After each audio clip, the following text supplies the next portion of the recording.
All right, hey everyone. Welcome to this live stream. So we'll get started in just a few minutes. Just maybe going to wait for a bit more people to connect. So can everyone hear me? I think you can hear me.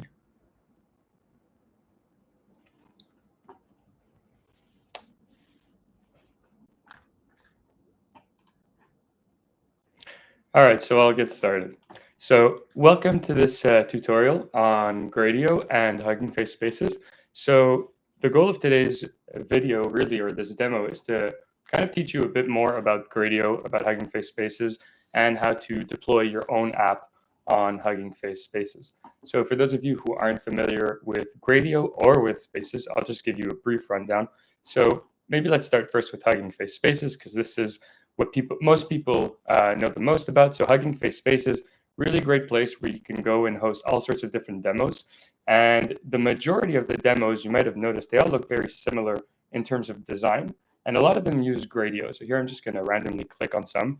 And you can see here, this is a gradio interface. It's not obvious necessarily what that means right away, but essentially gradio is a way to have some kind of front end, and Hugging Face allows you to host all of these different things. So here you can see there's all sorts of different spaces, and it's become a really popular way to share your different models to the world. So the point of today is going to be to just go over what gradio is and how to actually deploy your own gradio apps. Okay, so first of all, let's get started. So gradio, here you have the docs. I recommend that you go check out their documentation, and it's really well done. And essentially, so here they explain what does gradio do, how you get started, and you have here a very simple, like, here's how you can get started with gradio. And with Hugging Face Spaces, the way that you get started is you essentially create a new space up here in the Spaces tab. So here I'm going to go and show you essentially from start to finish how you can create a relatively simple gradio app, and I'm going to show you how we can customize some of it and deploy this yourselves. Okay, so here I'm going to click new space, and what we're going to be building today is a very simple bird classifier. So I'm going to be using the code here on torchvision. There's this classifier of different bird images, and the idea is that we're gonna load this model.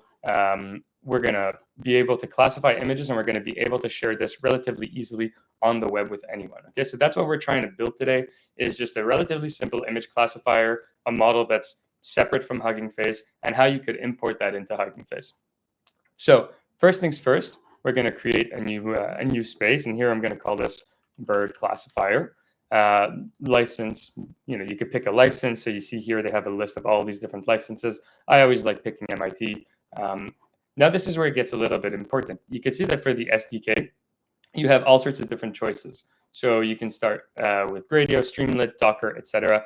We're really going to be looking at gradio. In my opinion, gradio is kind of like the easiest one to get started with. Streamlit is also pretty good too, but today this is what we're looking at.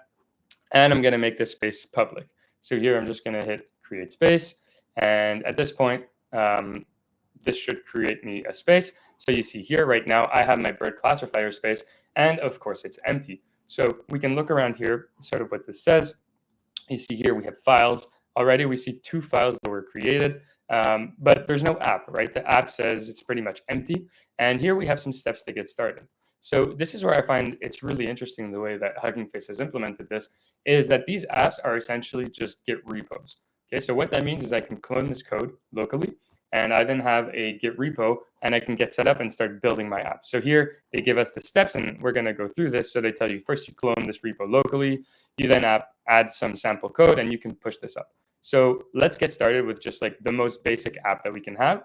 And here I'm going to clone. I'm going to use SSH because I already have it set up. If you don't have SSH set up on your account, just use HTTPS, and then you'll have to authenticate using password.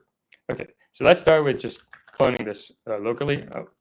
So here, I'm just going to clone this into a repo. And so we see if we go into this repository here, I can fire up a code editor. And right now, what we see is already 2 files. So we've got this README and we've got this Git attributes, but we see that everything else is empty. So this Git attributes, for now, you can completely ignore. The README here, this is kind of interesting. So this this is actually critical for your app to work. Do not remove this from your README. You could read more about this, but this is essentially what tells Hugging Face how to configure your app. It tells it that it's going to be using Gradio, the version, and which file we're going to be running. You could even change the emojis, etc. So now to get started, the first thing we need to do, we're going to create a new file. We're going to call it app.py. Okay, and I'll show you again like how all this works. So here, Hugging Face gives us some sample code. So here I can copy paste this sample code into my code editor. So right here we got this, and here I'm just going to do a little variable change. This is a little bit of a detail, but if you don't have the variable called demo, Gradio doesn't auto reload. A little bit of a detail, but I'm just going to do that quickly so we can have the auto reload functionality baked in. So now what I'm going to do is I'm essentially going to run this app. So a Gradio app, the thing you need to do to run this app is essentially Gradio app.py.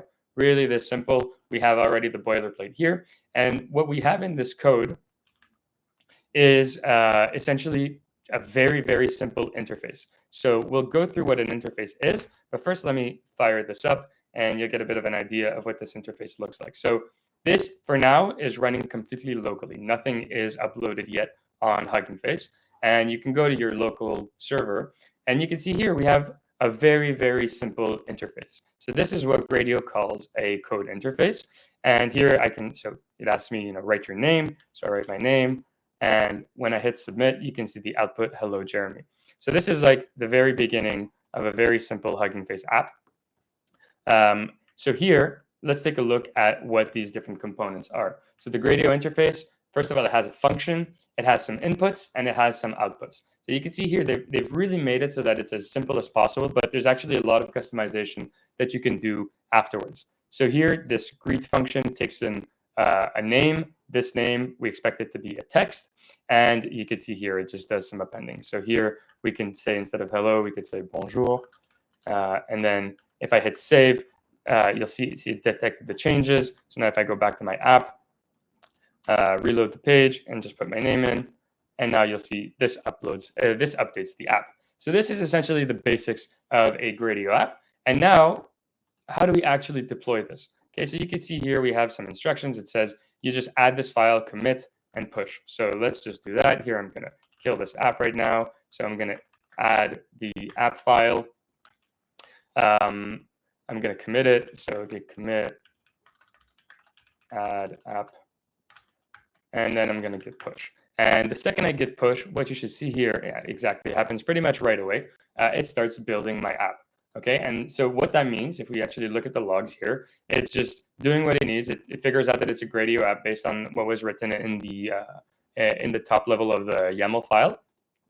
And then if we go to the files, you'll see that actually here's my app file. It's been uploaded. Again, this is really just like a very simple Git repository. So now let's go back to the actual app itself, and you see exactly the same app as I had locally. So here, if I put my name, Jeremy, and it just says bonjour, Jeremy, right? So as it stands, this app, not particularly interesting. So now let's look at how we can make this a little bit more interesting. So what we want to do today, just a bit of a reminder, we're going to be kind of following a bit of this guide here. We're going to be deploying our own image bird classifier, essentially. So, I didn't train this model at all. This is a model that was trained by, I'm going to guess, this person right here, or these authors right here. If you go on their GitHub, there's a link to the paper, so you can actually go see the different authors and what they've done.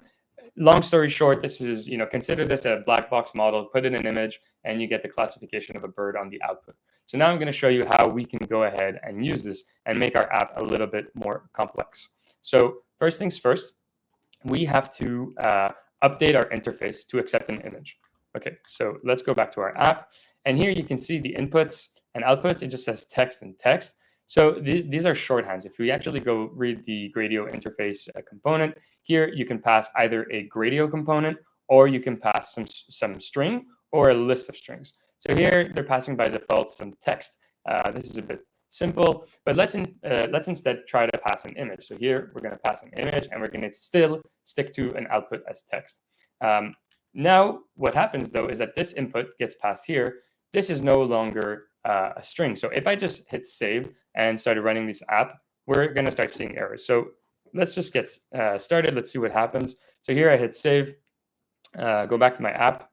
And here, if I put, oh, sorry, this is not the local app. Let's go to the local app.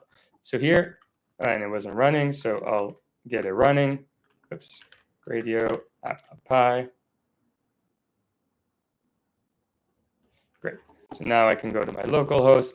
And so you see, by just putting image instead of text, we already have this really convenient image uploader here. So you can take an image from a webcam, you can copy paste, whatever. So here, for example, if I take an image from my webcam, I could just do like this, do that. And if I hit submit, you'll see right away we get an error. This is normal. Why do I get an error? Because here, this thing is expecting a string, right? We did like this addition with a string. So if I look here, you'll see it complains, right? You can't add a string to something that's some type of image. So here, let's update this function a little bit to have a bit better handling for our image. And in fact, we're going to kind of rehaul this whole thing. So if we wanted this to work, let's say we had some kind of black box model. So here we could say we'd get an image as an input. In fact, we can even print the image just to see what's happening. And here, instead of returning some kind of concatenation with a variable that doesn't exist, let's just say a type of bird as a return. So let's say like pigeon. Okay, so now let's rerun this app. So if I go back here, just hit refresh, take a photo. Actually, let's put my face itself here. Okay, so here, if I take a photo, submit it, I get classified as a pigeon, right? So there's no actual logic happening here. So let's find out how we can actually include some logic into this. So we no longer want to do this greet function. Actually, we want to do something a bit more complex, which looks a bit more like what we have over here with this PyTorch code. Okay, so how do we get this done? Well, here we have some example usage of this code. You have a model. Conveniently, it's already on the Torch Hub, so we can just fetch it, download it, and put it into our code. Okay, so I'm gonna copy paste a lot of this code because the boilerplate is already essentially written for us. So first of all, what is this image coming in here? We had done this print image. Let's go check it out. And actually, you can see that the image was printed, and this looks like an array of just numbers. So we'll see that actually in the original function here, what they expect is a PIL image. You can see here that they open it as a PIL image. So already we're going to have to do a little bit of a few little changes to our code to make sure that we have a PIL image coming in. So let's copy all of this stuff into our code. So here, import torch, we got our model here. And then here, instead of greet, I'm going to say classify bird. And the return here is going to be the predicted class. And this should be a string. Okay, so we don't have any logic just yet. But for now, let's just put predicted class equals pigeon. Okay, we're just going to debug this thing one by one. So now you can see already the editor is saying, well, that greet function is no longer defined. Yeah, because we redefined it to classify bird. So here we're going to change this to classify bird. All right, now we've still got our input, it's an image, and our output, it's text. So already we've started modifying this thing. But now this is not particularly interesting because we still don't have a classification happening. So let's go back and copy some of this code right here. Okay, so here I copy this code, and let's put it inside this classify bird function. And let's try to just like also break down some of what it's already doing. So all of this stuff indented. We'll move all of these imports top level. Some of these things we could probably get rid of. Some of these things are a bit redundant, but let's keep most of them here for now. So let's look at what they gave us in terms of functionality. So first of all, the transforms. This is always important. This is when you have an image, you take it in. What are the different transformations that you need to do the proper prediction? This is because this is just the way that the model was trained. Okay, so this is what needs to happen. So here, what they do, they load the model. We've already loaded it up here, so I think we can get rid of that. And this model.eval, this is also important. This just says, you're certain here that the model is not going to be training, that you're really just doing inference. And if there are any modules in your model that need to have some kind of batch statistics or whatever, this gets disabled. So we've got our transform test. And here we see that what they were doing is they were actually just loading in an image from a URL. Okay, so you can see here they had some URL. We can click, and in fact, this is the sample image that they decided to use.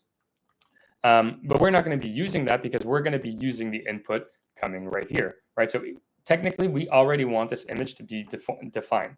The only thing is that we need to be sure that this image is defined as a PIL image. So here, let's remove this concept of URL. Let's remove this concept of an image. And then we can go through the rest of this. So scaled image, torch images. So what happens here, they pass the image through the torch transforms.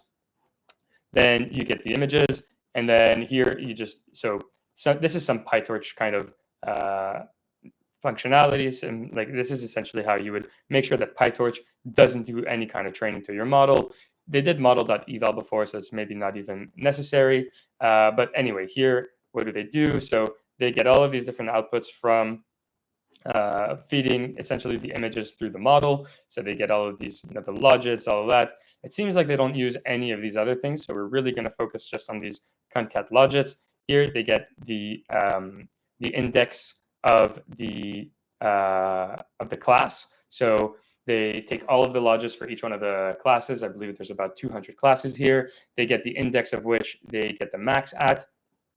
And then you can see here what they do is they print the bird class. So what we'd expect is that this is actually the class that we're interested in. So in fact, let's just refactor this a little because we don't want to just print this class. We actually want to have access to this class. So here, let's remove this. Let's say bird class equals, we'll put that here. And then this print statement, let's just format this a little bit better. So here's a little bit of a syntactic sugar so that this should print the bird class equals and the actual bird class.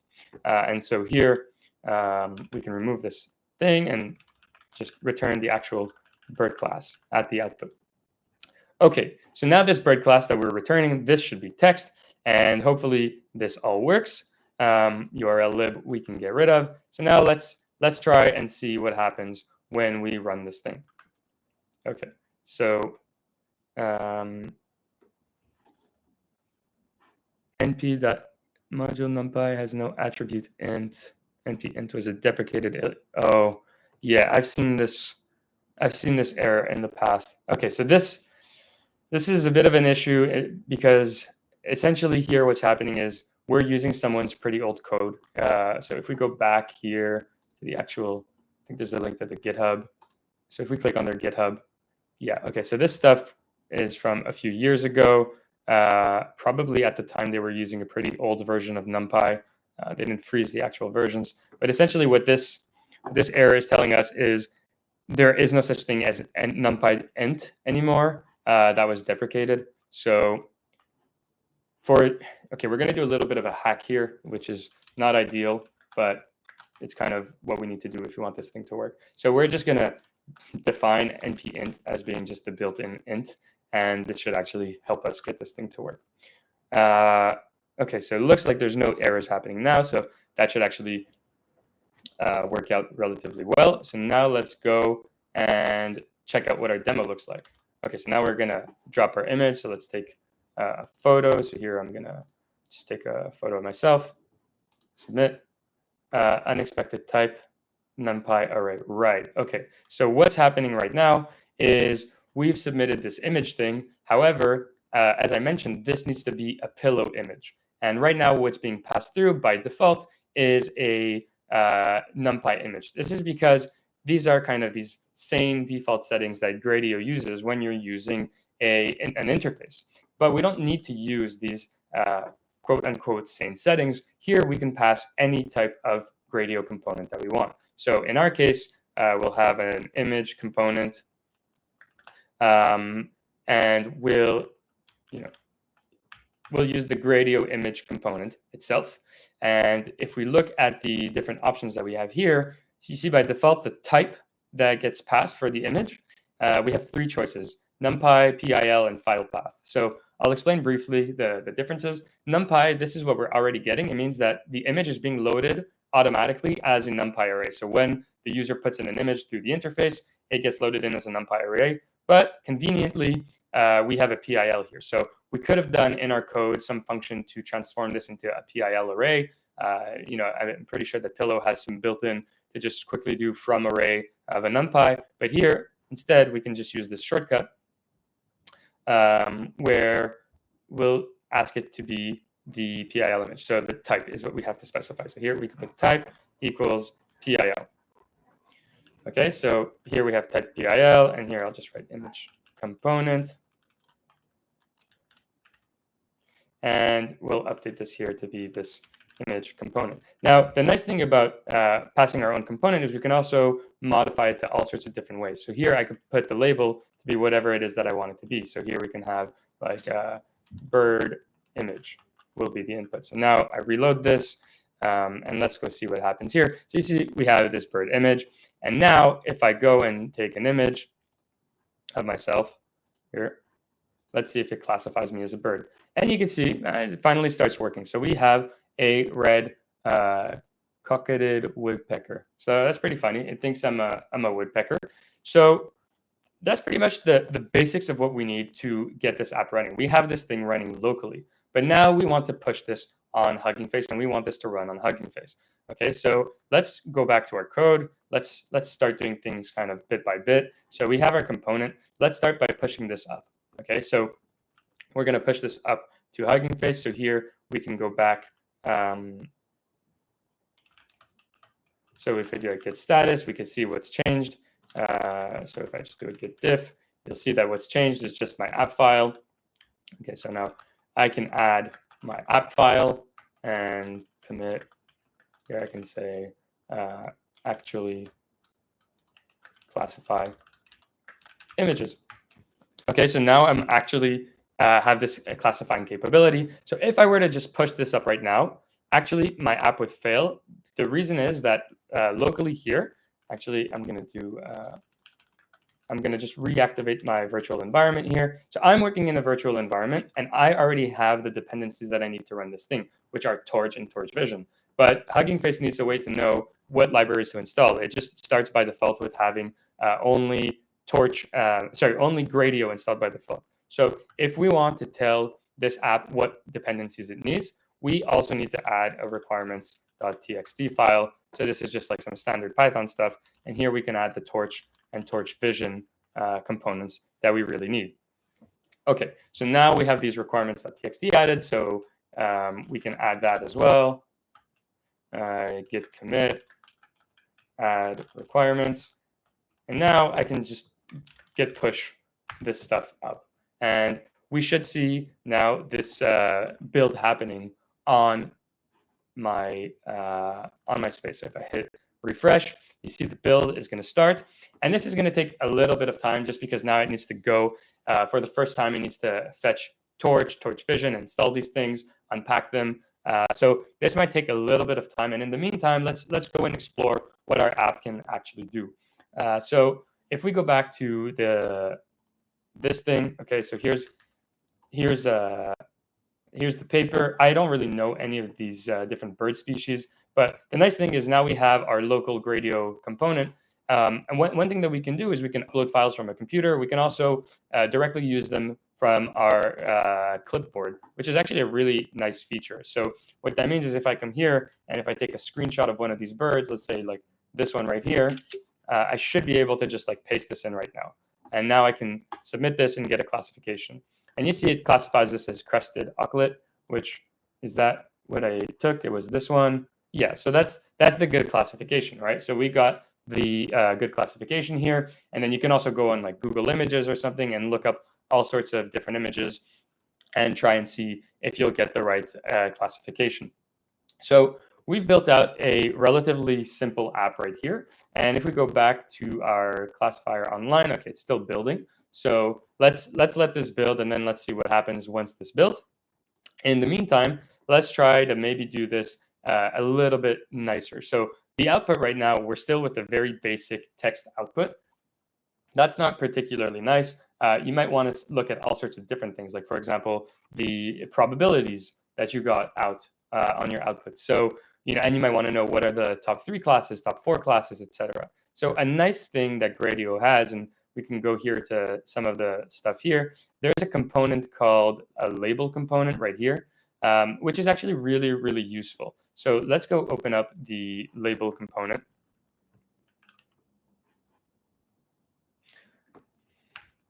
So the here, let's go to the actual documentation.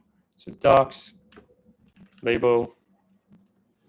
So the gradio label, this is what this looks like. And this is, this is kind of nice. It gives you, for all of these different labels, the probabilities of each label being the thing that it is that you were trying to predict. And there's like a nice UI around it with these bars. So it's just a really nice thing to show to a user, and instead of just showing this like ugly output right here. So how do we get this label in instead of this output? It's relatively easy. So to do that, all you need to do is go back to your app. And here we're going to have to actually define a proper component for our output. Instead of being text here, which is kind of the default built in when we're returning this, we'll have to define a component that actually handles the label. So here we could put a label component, and it'll be gradio.label. And you can see here that the different things that we can set up. So here, label equals, we could call it like classification result. Now, this label component, what it actually expects to get when we're going to place it here is not a string, but if we go back to the documentation around the label component, you will see here. Okay, so actually, I didn't know that. It can actually display just a string. So here it'll simply display the string or a number. But if it's a dictionary or a float, it displays the top classes and the top num classes below with their confidence bar. So that's really nice. So I actually didn't know. Let's try even just passing it as a string right away. So here it should have auto reloaded. So let's open our app, our local app. So here I'm just gonna paste this thing again, submit, and you can see that. Oh wait, did I update it though? Oh, I hadn't updated it. So here, let me update this to label component, save, and now let's refresh this. So you can see here now this looks a little bit nicer. So I need to get my image again. So here, let's copy another one of these. Let's go back to our app right here. Okay, so you can see, like, right now, if you just pass in a string, it's pretty much the same thing as before. It's just formatted a little bit nicer, which is cool. But what we're interested in is getting the proper labeling as it was shown here. So this first label, second label, it's interactive, it's nice. This is maybe a little bit nicer to show to a user. So first, let's just go back to our build. Let's see if everything worked. So we can see here, hit refresh. We have our app right here. So now let's just try and see if it still classifies me as a woodpecker or not. So here, right, I have to take an actual photo. Now I hit submit. And you're going to see it's going to take a bit longer. It's running on the CPU of the Hugging Face space, whereas it was running on my own CPU before. It's actually taking a bit longer than I would maybe expect it to. So you can check the logs. Okay, so you can see here, I guess it depends. Maybe now my mouth is open, so it predicted something different. But now let's try to do this with some probabilities associated, right? Because yes, this is the top class, but how meaningful is this top class without an actual probability? But the nice thing right now actually is that this is up and running. So we have this up, we have this, anyone can submit an image and anyone can get this output. Okay, so let's do the last little bit where we're now going to try to get the probabilities that we're interested in. So to get these probabilities, this is going to require a bit of modification to this original code. So I'm going to assume here that these concat logits are just the logits of the classes that we need. I'm not really sure what all of these different things are, but I'm going to assume that this is really just what we're interested in, especially based on the sample code. They're really taking just the argmax here. So we're gonna go ahead and use this exact same logic. So here we're gonna get the probabilities. And to get the probabilities, instead of using the max, we're going to just use the softmax. Okay, so here we're going to get the probabilities, and to get the actual mapping that we need. So remember, the mapping that we need is a dictionary where we have, here, let's go back to the documentation. So the dictionary itself, it tells you we want a dictionary of string to float where the string is the name of the class and float is the value of the output. Okay, so now let's go here. And what we're going to do, we're just going to, so here we can actually get rid of all these things. We probably don't even need these. So here we have the probabilities as outputs. And in fact, this will be a tensor coming out. So if we want to get a dictionary with our probabilities, so what we can do here is a little bit of well, a dict comprehension essentially. So we're going to iterate through all of these different probabilities. For each one of the bird classes, we're going to associate a probability, and we're going to return that as a dict. So to get this done, let's say prob dict equals, and here we're going to have, so we want the name of the class. Well, actually, let's use the class. All right, I don't want to use some built-in. So what do they call it? Bird class prob for bird class prob in zip. And now we're going to use the model.bird classes and the probs. And here we're just going to make sure that this is a float. And there's a typo right here. So now hopefully this should work. I think the only thing that I need to do here is index this out, because I think it's going to have an extra dimension if I do this. So let's just do that. And this should, in theory, work. And here we just need to actually fix the output. So here we're going to put prob dict instead. All right. So let's see if this actually works. So it looks like my reload worked. What happens if I do that locally? So now I can do a reload. Let's get one of these. Let's get one of these images in our clipboard. Okay, so now I can bring this into here. So this submit.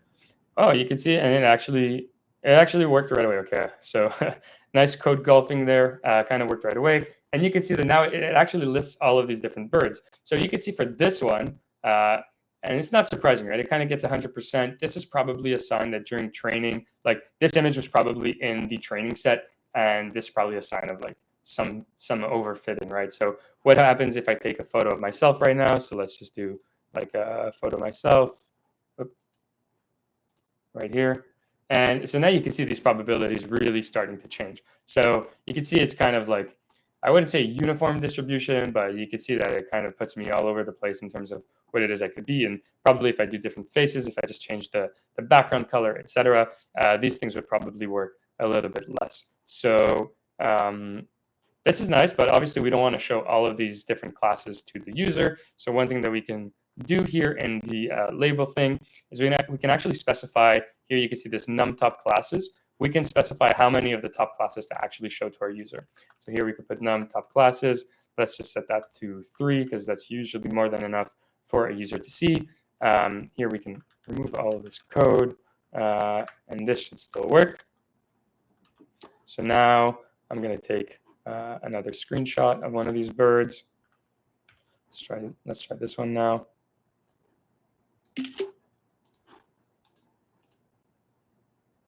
And you can see, so again, we have this thing, and we only have the top 3 classes. So it gets confused between rhinoceros auklet and crested auklet. I'm going to guess that these are probably very similar species, and so this is probably a hard call to make, even maybe for a human or for an untrained eye. Like, I have no idea what the difference between these two things are. But you can see that now we have a nice, cleaner interface for our app. So the last thing we need to do now is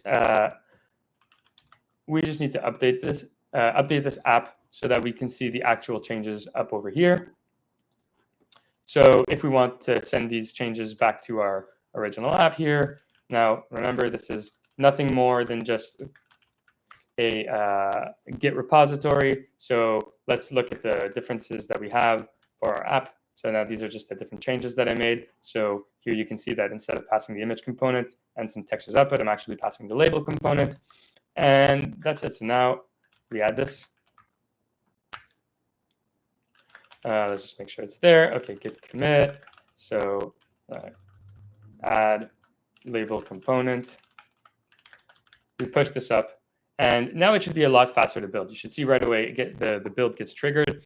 And if we go look at the different files that we have, you see here, like, this is really nice. You see the commit history, what happened, these label files, so app.py. And another thing is, once the model got downloaded the first time, I'm pretty sure that this will be cached as long as the app stays running. So we won't have to necessarily wait for the model to download every time. We can look at the build, also what's happening. So this should happen relatively quickly, and we should be able to play around with this thing. So let's just wait around and see, does this actually do what it is that we want it to do? And the nice thing is also all the code for this to reproduce is essentially already up. Like, this is all hosted right now in a Git repository right over here. So now you can see all of the code that I use, and you can actually reproduce this. And Hugging Face makes this even easier to reproduce because all you have to do is to duplicate the space. But what I recommend is, if you're kind of getting started, try to do this yourself and go through this process yourself, the debugging, all of these different things. And one last thing maybe I want to mention is this README. So you can see here, this README has all sorts of different things. One nice thing also about Hugging Face is it allows you to edit this README directly. So you can see here the configuration reference. If you go to this link right here, or let's just open this in a new tab.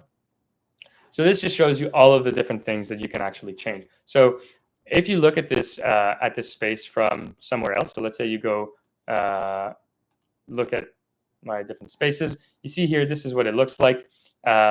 So this bird classifier right here, so here you can see, first of all, it's doing all the things. So now it looks like it's actually ready. But if we go back to this, the emoji here, it's a bar chart, but we could put an actual bird emoji here. So that's something we can actually do as well right after. But here, let's just test this component out. So let's just go grab maybe let's go grab like a Tweety bird image. Let's see what happens. So here, copy image. So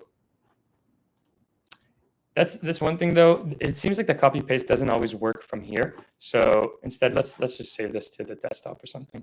So save image as, let's call it Tweety. And now we can go back to our bird classifier. You can always upload it here straight from here. So it's just saved right there, Tweety, submit.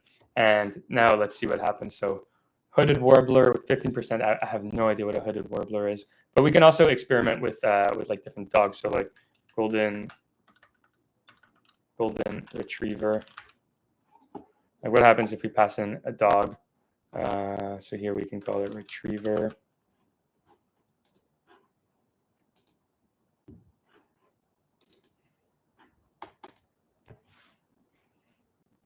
See, like this is sometimes calibration of these models, not necessarily the best. So right now we have 97% confidence that this is a black-footed albatross. So definitely not a black-footed albatross.